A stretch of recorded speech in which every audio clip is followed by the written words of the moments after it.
Hello everyone, I am Tessellating Hexagons, and last night we had some rather exciting news from a country that is really rather exciting because they haven't been in Eurovision for quite a few years. Yes, it is time that we finally welcome back to the table, if Eurovision is a table, Bosnia Herzegovina. Okay, I must apologise before I do anything else. If there are any people from Bosnia and or Herzegovina watching, is it Herzegovina or Herzegovina? I'm sorry, I feel like I'm always pronouncing it wrong, so if you can send help, please send help. So, we've known for quite some time that they will be represented by Dalal, Midhat-Talakic and Fuad Backovic, as well as the Croatian cellist Ana Rucner, and we've recently found out that Jasmin Fazlic will be involved as well, or, to use the abbreviation they'll be competing under, Dalal and Deen, featuring Ana Rucner and Jala. Seriously, they don't have a group name or anything? Well, okay then. Anyway, their song is called Ljubav, which means love is. I believe it's in the Bosnian language, although there are some debates over is there a Bosnian language versus Croatian and Serbian.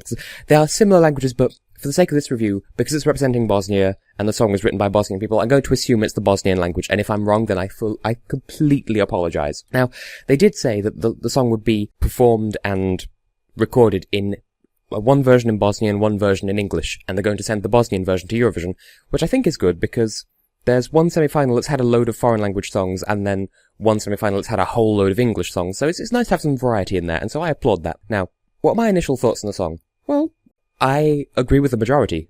Essentially, it's mostly very, very good, and it sounds very, very Bosnian. And a little asterisk there. When I say Bosnian, I mean of or pertaining to Bosnia and Herzegovina. I'm not deliberately leaving Herzegovina out, it's just Bosnian is the accepted contraction to refer to anything from that particular country. So it sounds very Bosnian, it fits right in with their track record to such a degree that you'd be forgiven for forgetting that they were ever gone from the contest.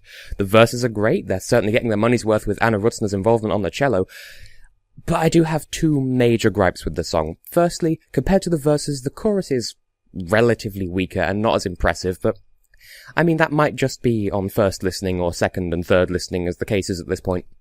Secondly, and I'm 99% sure that a lot of people will back me up on this, rap does not work at Eurovision, people. It significantly lowers the tone of this otherwise classy Bosnian offering. That said, I will concede, there have been worse rap sections in Eurovision songs. There have been much worse offerings than this.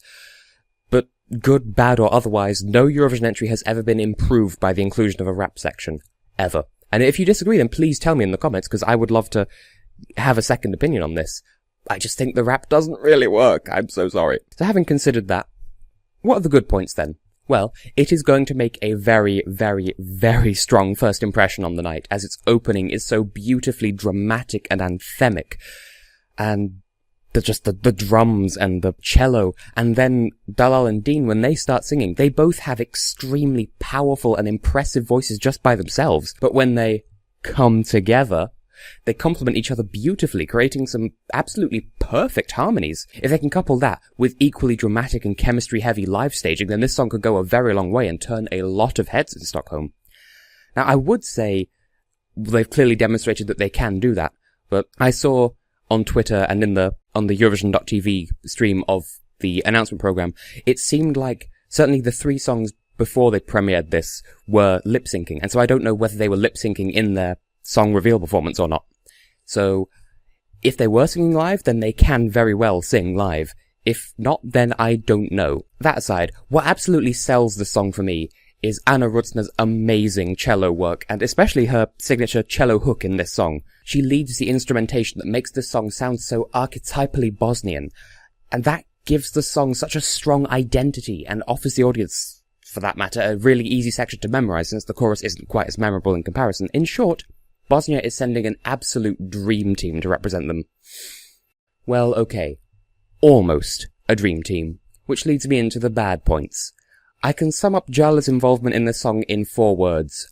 Big-lipped alligator moment. If you're not familiar with the term, it refers to, well, pretty much this. Something random and unexpected just barging its way in, it does its thing, then buggers off, and it's never seen, heard from, or referenced again for the rest of the piece.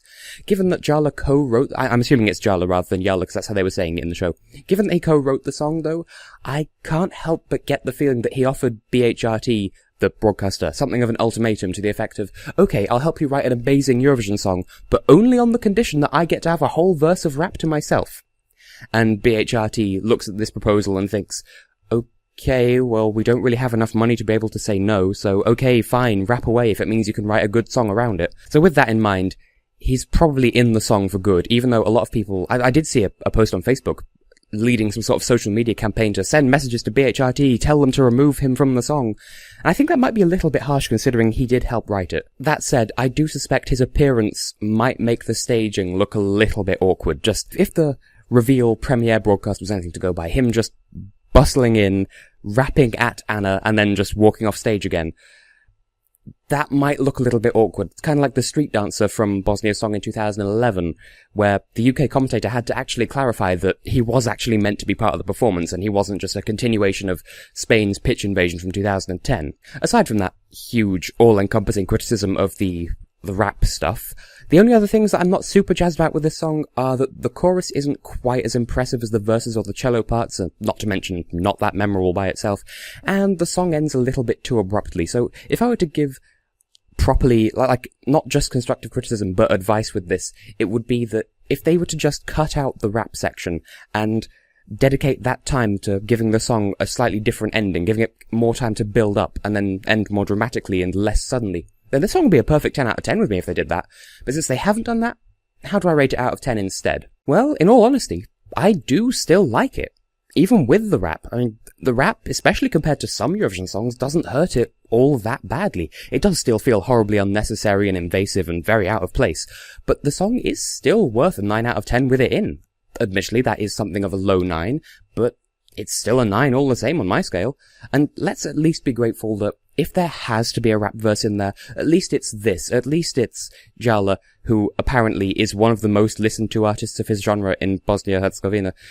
At least it's a rap verse by him rather than something like, I don't know, Daz Sampson or Alex Saint. If you don't know who he is, consider yourself very, very lucky. And don't go looking for his song in last year's Irish national final. Just, at least we have a decent rapper if there has to be rap involved. Now, how does it compare to their last entry? No, not last year. Keep going. One more. There we go. Okay, so how does this stack up against Bosnia's last entry from all the way back in 2012? Well, chances are I'm going to get a lot of hate for saying this, but despite the rap verse, I think Ljubav is streets ahead of Koraketi Znam. No disrespect to Maja Sar, of course, she's got a great voice and a commanding stage presence, but I just never understood the hype behind her song in 2012. I found it deadly boring. I didn't see any appeal in it whatsoever. There's only so many ways to word the fact that it was just dull and unimpressive to me. Ljubav, on the other hand, I like this one, even with the rap. I mean, it must be a good song if it can include a crappy rap section and still not seem all that bad. Because, I mean, when I was writing this review, I listened to the song 3 times back to back to back, like, with no pauses in between, and I didn't get sick of it, so... Besides that, we have proof that it is possible for a song to have a rap section and for it to not be too terribly damaged as a result, because, I mean, it's happened before. The former Yugoslav Republic of Macedonia in 2010, the song Jasja Imam Silata, that had an unnecessary rap section in it, and it didn't sound too cringeworthy. It didn't qualify, though, which raises the question of whether this song will continue to follow in Gjoko Taneski's footsteps or not. So will it qualify? That's a tough call, because this song is 85% brilliant, but then also 15% rap with a capital C. On one hand, Bosnia and Herzegovina have never failed to qualify for the final, apart from in the years they didn't take part, of course. So evidently, the people at BHRT know a qualifying entry when they hear one, right? That said though, the rap section. A lot of people have been turned off from this song just because of it. It is unnecessary, it is cringe-inducing, and it detracts from the tone of the song. I suppose it's not so much of a cut and dry, will it qualify or nah, so much as it is a question of, is it good enough to qualify? Probably, and will the inclusion of the rap section drag it down far enough to prevent it from qualifying? And I suppose that will be answered, at least in part, by which part of the song they play in the recap. So, if they include a bit of Jala's rap in the recap, then this song will probably go down in flames, but if they act like he's not even there, then probably we will see this in the final. Bosnia can maintain their record after all. And of course then there's also the possibility of that social media campaign actually going ahead and successfully convincing BHRT to rewrite the song, but part of me wants to say that would be taking it a little bit too far, but we'll see what happens. But the song as it is will probably qualify. I like it a lot, so I will say, good luck Bosnia Herzegovina, and welcome back to the contest. We have missed you so much. So, see you in Stockholm, where I'm guessing you're probably going to do rather well.